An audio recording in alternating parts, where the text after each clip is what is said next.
다음 나 조건인데 fi 프라임 제로 fi 프라임 제로 리미트 x가 0으로 갈 때 fi의 x 플러스 kx 분의 fi의 x 플러스 2k의 x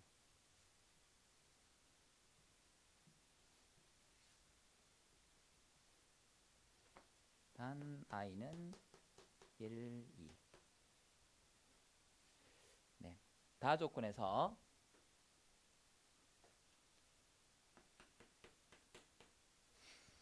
f1x와 f2x의 원점에서의 접선이 서로 직교한다.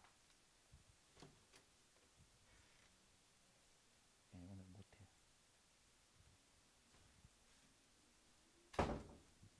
원점에서 만나고 있죠. 둘 다 원점 지나지. 접선이 직교한다니까 접선의 기울기 즉 f1 프라임 제로와 f2 프라임 제로 수직이다니까 곱하면 얼마? 마이너스 1이다 될 거예요. 그렇지. 다 조건은 이렇게 되겠습니다. 우선 나 조건부터 좀 풀어봐야 될 텐데 얘 극한이죠. 로피탈의 정리 있을까요? 로피탈을 제가 안 했나?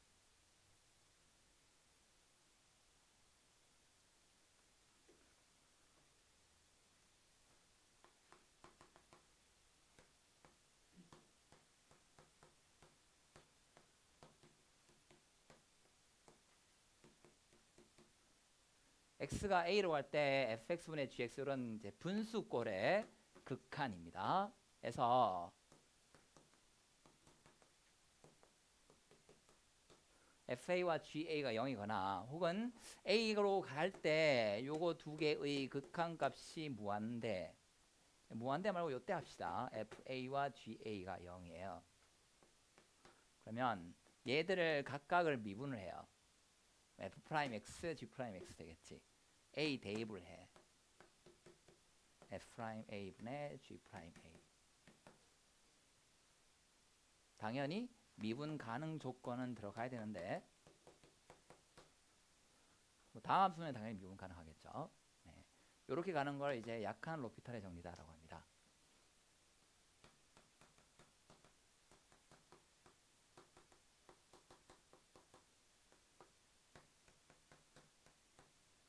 공식적으로 약한 이런 표현은 없는데 강한 로피탈의 정리는 쓰면 안 되는 거거든요. 요거는 써도 돼요.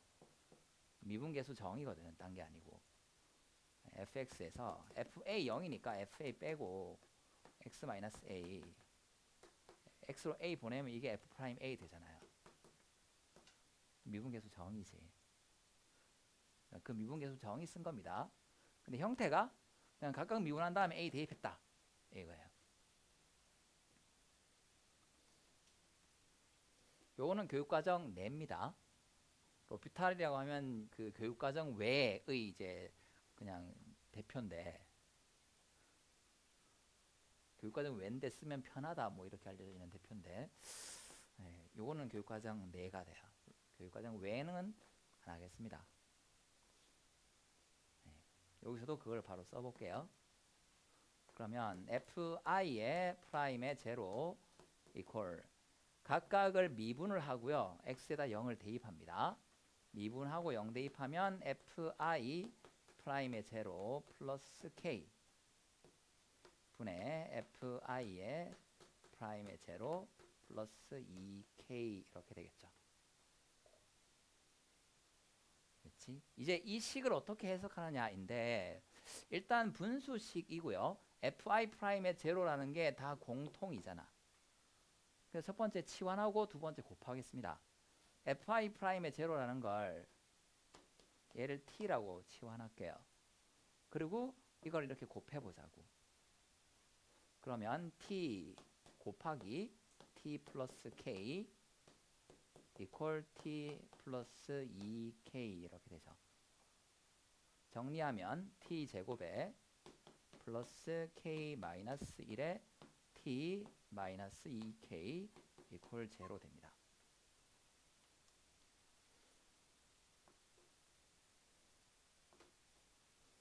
이게 t에 대한 2차 방정식이죠. 2차 방정식이지. 우리 t 이거로 뒀거든요. fi 프라임 제로. 근데 i가 1 또는 2예요. 즉 t는 f1 프라임 제로 또는 f2 프라임 제로야. 그러면 이 2차 방정식의 두 근이 뭐예요?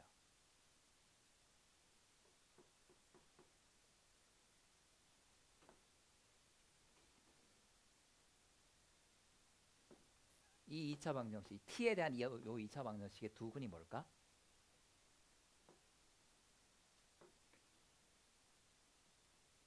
f1 프라임 제로, f2 프라임 제로입니다. 그럼 이게 뭐가 되는 거죠? 두 근의 곱이지. 네.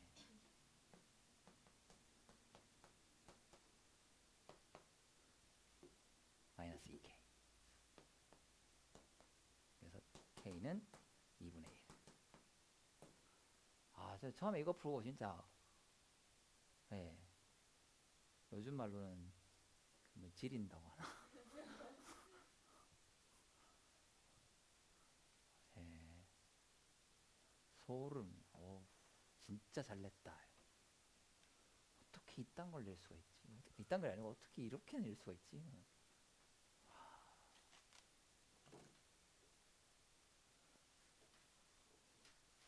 문제가 어렵지도 않고요. 풀이가 간단하죠.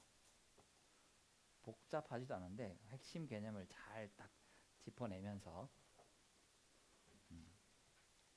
어떤 수식의 의미를 딱 찾아봐라 라고 내는 거라서 진짜 잘 낸 것 같아요.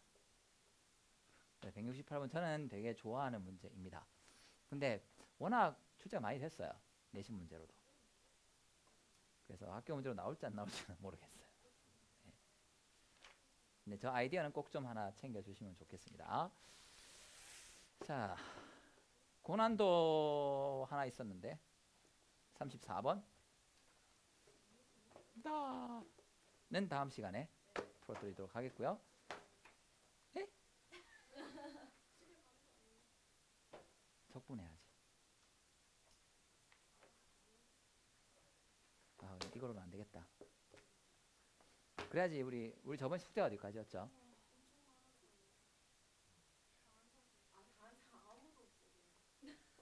그래서 기간이 2주였잖아요.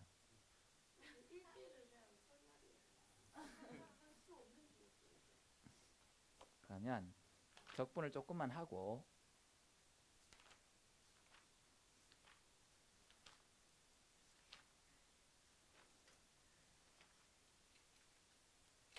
응?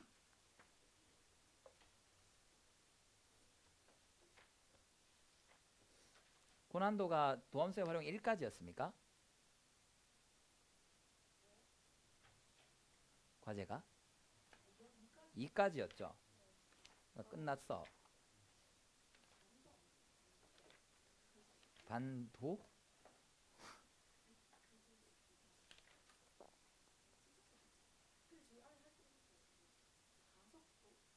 아, 네, 그 부분 있지. 도함수의 활용 제일 마지막 파트 한번 볼게요. 속도와 가속도. 오늘은 그거 하고요. 도함수 활용 끝까지 다음 시간 과제로 하겠습니다. 오늘 덜 한 거, 지금 덜 하신 것들 다 해오세요. 오케이? 많죠. 숙제 좀 많은데 뭐 미분은 많이 하다 보면 뭐 해야 되는 게 뻔해지거든요. 하다 보면 특히 이제 이 수투 파트 다항함수 미분 적분은 하다 보면 되게 뻔한 계산을 계속 하고 있게 되는 느낌이 있을 거예요. 그러면서 이건 뭐지? 잘 모르겠다라는 부분만 몇 개 이제 채워주시면 그게 어렵지 않다고 느낄 겁니다. 네, 속도와 가속도 보겠습니다.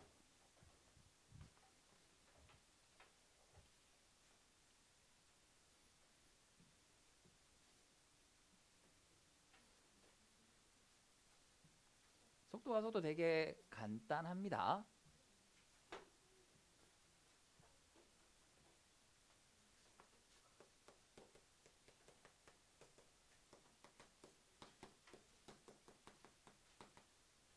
네, 첫 번째.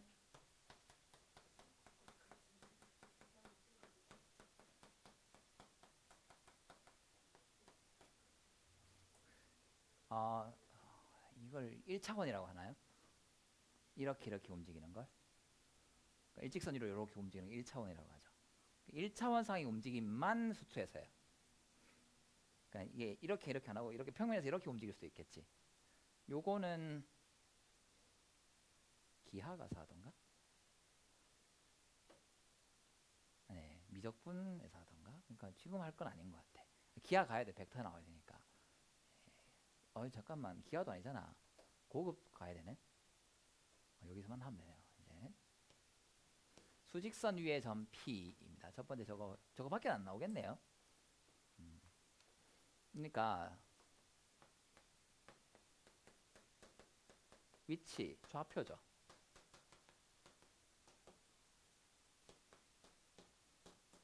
속도와 가속도는 기본적으로 시각에 대한 얘기가 돼요. 시각 t에 대해서 어떻게 될 것인가. 그래서 위치는 pt, 포지션 P라고 할게요. 다음 두 번째, 속도가 있을 거예요. 변화율이고요. 위치의 시각에 대한 변화율이 속도 P'T가 되겠습니다. T에 대해서 뭐 하면 된다? 미분하면 돼요. 혹은 T에 대해서 미분한다는 걸 강조하기 위해서는 이런 기호 쓰죠. ddt. 저는 위에서 이렇게 읽어요. ddt. dt분의 d라고 읽어도 상관없는데 ddt라고 읽습니다. 저 같은 경우에는 ddt. T에 대해서 미분하여라입니다. 뭐를? 점 P의 위치를. 그 다음 속력이라고 있습니다. 속력은 속도에다가 뭘 붙이면 될까요? 절대값 붙인 걸 속력이라고 해요. 항상 0보다 크거나 같겠죠. 그렇지. 이렇게 만들어 놓고 나면 PT에 대해서 이거랑 둘의 차이는 뭐만 차이가 날까요? PT랑 P'T랑 P'T의 절대값 속력이랑은 그치 부호만 나타나는 게 있죠.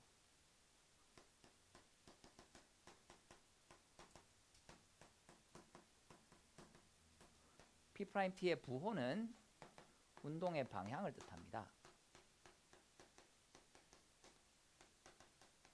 수직선이 이렇게 있으면 요 화살표, 우리나라에서는 주로 한쪽으로만 그리죠.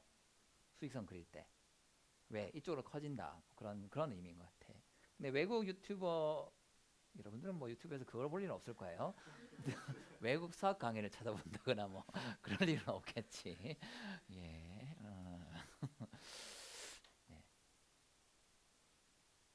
제 채널 구독 정보에다 그거 올려놓을게요. MIT 오픈 코र्스 이런 거 걸어놓을게요. 궁금하시면 한번 가보시고. 없습니다. 자막 필요해요? 오픈 코र्스. 예, 그런 거 보면 이제 외국 유튜버들은 이렇게 양쪽으로 많이 써요. 외국에서는 양쪽으로 많이 쓰는데 우리나라는 그냥 한쪽만 씁니다. 예. 이렇게 양쪽으로 해놓은 거는 무한히 커진다는 의미고요. 요거는 그런 의미를 이걸 붙일 수 있을 것 같아. 이 방향이 플러스다라는 의미로 붙일 수 있을 것 같아요. 그래서 플러스면 이쪽 방향으로 움직이는 거고요. 속도의 부호가 마이너스라는 건 이쪽으로 움직이는 것 되겠습니다. 됐지? 그러면 속도가 0이 된다. 운동 방향이 뭐 한다?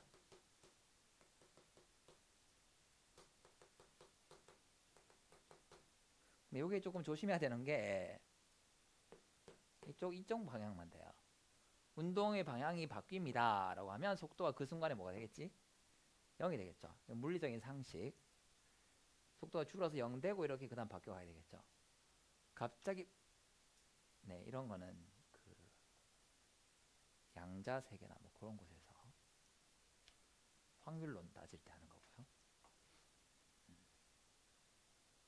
4월까지 2달밖에 안 남았습니다.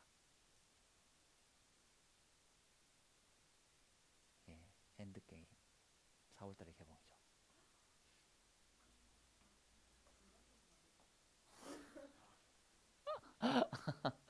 예, 자, 어쨌든 방향 전환 되는다라고 하면 속도가 0이에요. 근데 속도가 0이라고 해서 항상 방향 전환 아니죠.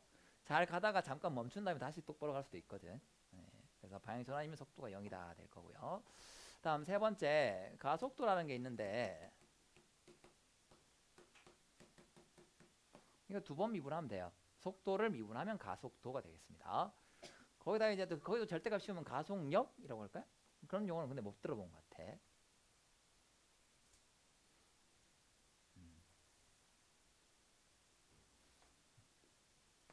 다음 두 번째 수직선 위에 움직이는 점 P 그래프는 속도를 보통은 P'T라고 썼지만 VT라고 많이 하죠. velocity. 그렇지. 그래서 VT 그래프가 기준이에요.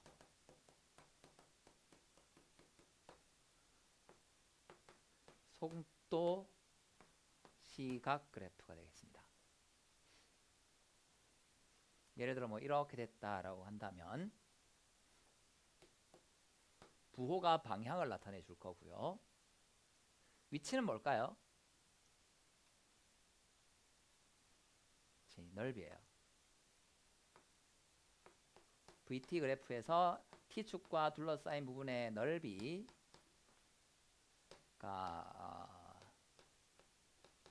혹은 변위, 위치의 변화량이 될 겁니다.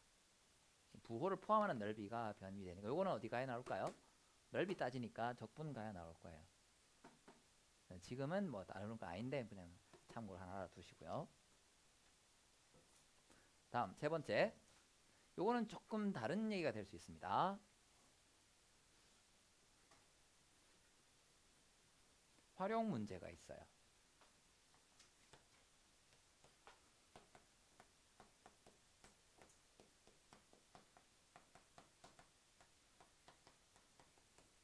일반적으로 변화율이라고도 많이 불러요. 길이의 시각에 대한 변화율, 넓이의 시각에 대한 변화율, 부피의 시각에 대한 변화율, 각의 시각에 대한 변화율 뭐 이렇게 부릅니다.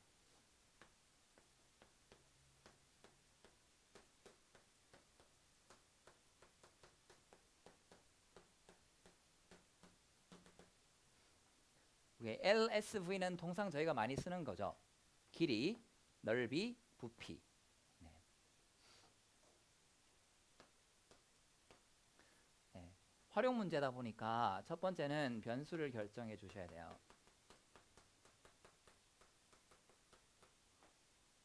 다음 두 번째 식을 세우고요. 세 번째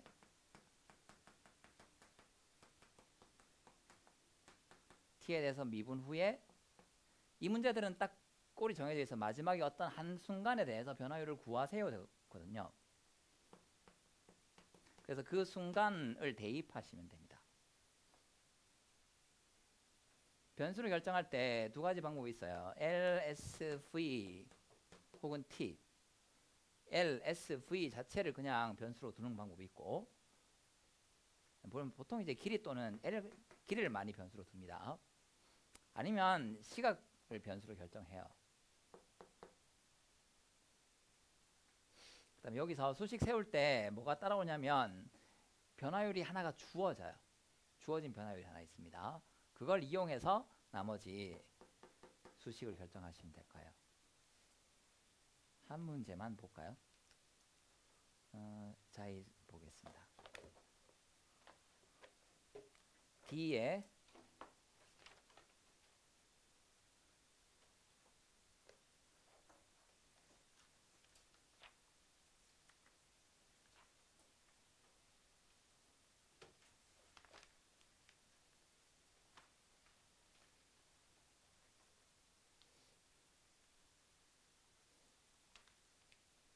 (165번) 할까요?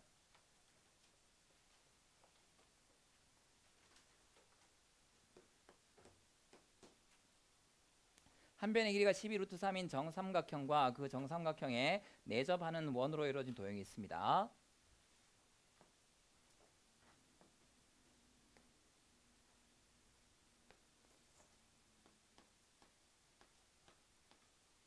12 루트 3이니까 이 길이 어떻게 되죠? 요게 6 루트 3이고 루트 3 대 1이니까 이 길이는 6 이렇게 되겠지. 맞죠? 맞아요. 빨리 마칠게요. 정삼각형의 각 변의 길이가 매 초 3 루트 3씩 늘어난다. 요게 이제 변화율 문제의 특징입니다. 뭐가 이렇게 늘어나요. 변한다는 매 초당 얼마씩 변한다. 시각에 따라서 어떻게 변한다는 게 주어집니다. 자, 그때 한 변의 길이가 24 루트 3이 되는 순간 원의 넓이의 변화율을 구하세요. 자, 쉬운 방법으로 한번 해보죠. t초 후에 t에 대한 식으로 가면 조금 쉽습니다. t초 후에 가면 요 길이가 어떻게 되는 거지? 원래 처음에 12 루트 3이었다가 얼마씩 늘어나요? 3 루트 3씩 늘어나잖아. 3 루트 3 t 이렇게 될 거예요. 됐지? 자, 그러면 그때 요 원의 반지름의 길이는 어떻게 되죠? 12 루트 3일 때 6이었거든요. 나누기 얼마를 하면 돼? 이렇게 한 변의 길이에다가 2 루트 3 하면 되죠. 2 루트 3. 2 루트 3. 나누기 2 루트 3 하게 되면 6 플러스 2 루트 3을 나누면 2분의 3t 이렇게 될 겁니다. 네, 그러면 넓이는 파이 r 제곱